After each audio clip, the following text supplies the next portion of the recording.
जल बिन मछली और सांसों के बिना जीवन की कल्पना जैसे मुश्किल है, ठीक वैसे ही आरएसएस के बिना बीजेपी की कल्पना मुश्किल है। लगातार 2 बार केंद्र की सत्ता पर प्रचंड बहुमत के साथ काबिज होने वाले मोदी सरकार को यह गुमान हो गया था कि उन्हें अब आरएसएस की जरूरत नहीं। चुनाव के बीच में ही जेपी नड्डा ने ऐसा एक बयान दिया कि बीजेपी अब वटवृक्ष बन चुकी है, उसे आरएसएस की बैसाखी की जरूरत नहीं। बस इस बयान ने बीजेपी का पूरा पासा पलट दिया। बीजेपी खुद के भरोसे बहुमत पाने में नाकामयाब रही, सहयोगियों के सहारे सत्ता में तो काबिज हो गई, लेकिन उसे समझ में आ गया कि दरअसल आरएसएस के बिना उसका कोई वजूद नहीं है। यही वजह है कि एक बार फिर बीजेपी आरएसएस की शरण में आ गई है। यही वजह है कि आरएसएस से बढ़ती खाई को कम करने के लिए मोदी सरकार ने एक बड़ा फैसला लिया है, जिससे आरएसएस तो खुश हो गई, लेकिन विपक्ष की नींद उड़ गई, विपक्ष बेचैन हो गया। केंद्र सरकार ने 58 साल पहले लगे आरएसएस के एक प्रतिबंध को हटा लिया। अब सरकारी कर्मचारियों के लिए आरएसएस के दरवाजे खुल गए हैं। इस फैसले से बवाल मच गया है, या ये कह लीजिए कि सियासी भूचाल आ गया। कांग्रेस और बसपा सुप्रीमो मायावती ने एक सुर में सरकार पर हमला बोल दिया। भूचाल मचना लाजमी भी है, लेकिन इन सब के बीच सरकार के 58 साल पहले लगे बैन को हटाना आरएसएस और बीजेपी के रिश्तों को और मजबूत करने जैसा भी है, या यूं कहें कि डैमेज कंट्रोल करना है। तभी तो 10 सालों के बाद 58 साल पुराने मसले की याद केंद्र को आई। 30 नवंबर 1966 ये वो तारीख है जब तत्कालीन प्रधानमंत्री इंदिरा गांधी के शासनकाल के दौरान आरएसएस यानी राष्ट्रीय स्वयंसेवक संघ की गतिविधियों में सरकारी कर्मचारियों के हिस्सा लेने पर रोक लगा दी गई। करीब 58 साल पुराने इस फैसले को अब केंद्र सरकार ने पलट दिया। सरकार ने अपने आदेशों में कहा, उपयुक्त निर्देशों की समीक्षा की गई और यह निर्णय लिया गया कि 30 नवंबर 1966, 25 जुलाई 1970 और 28 अक्टूबर 1980 के संबंधित कार्यालय ज्ञापनों से राष्ट्रीय स्वयंसेवक संघ का उल्लेख हटा दिया जाए, यानी सरकारी कर्मचारियों के हिस्सा लेने पर लगा प्रतिबंध हटा दिया। अब सरकारी कर्मचारी आरएसएस की गतिविधियों में शामिल हो सकेंगे। क्या है सरकार का आदेश?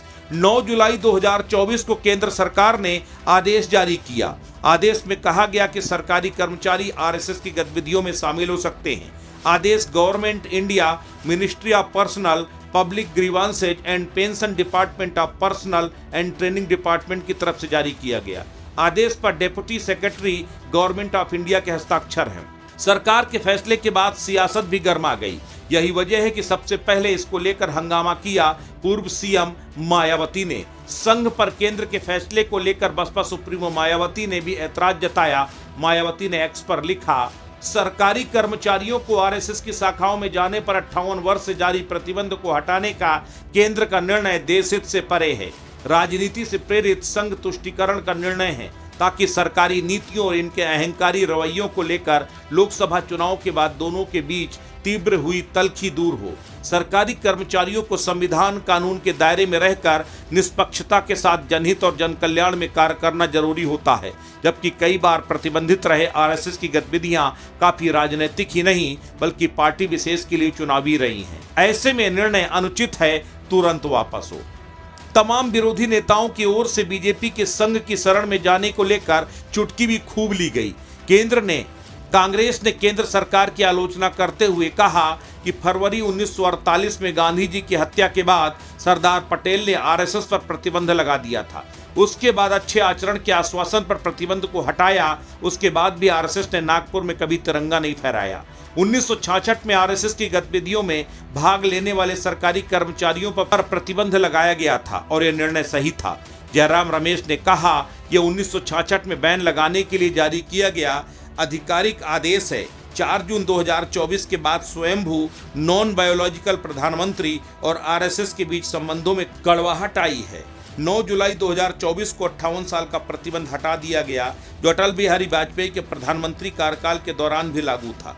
मेरा मानना है कि नौकरशाही अब निक्कर में भी आ सकती है। विपक्ष की तिलमिलाहट के बीच आरएसएस ने सरकार के आदेश का स्वागत किया है, लेकिन इन सब के बीच सवाल ये है कि आखिर 58 साल बाद सरकार को प्रतिबंध हटाने की जरूरत क्यों पड़ी। सवाल ये भी है कि पिछले कुछ दिनों में सरकार और आरएसएस के बीच बढ़ी दूरियां क्या कम होंगी, क्योंकि यह फैसला ना तो मोदी 1.0 में लिया गया ना ही मोदी 2.0 में लिया गया। फिर क्यों अचानक मोदी 3.0 में यह फैसला लिया गया? क्या ये आरएसएस और बीजेपी का डैमेज कंट्रोल जैसा है? अस्तित्व न्यूज के लिए ब्यूरो रिपोर्ट।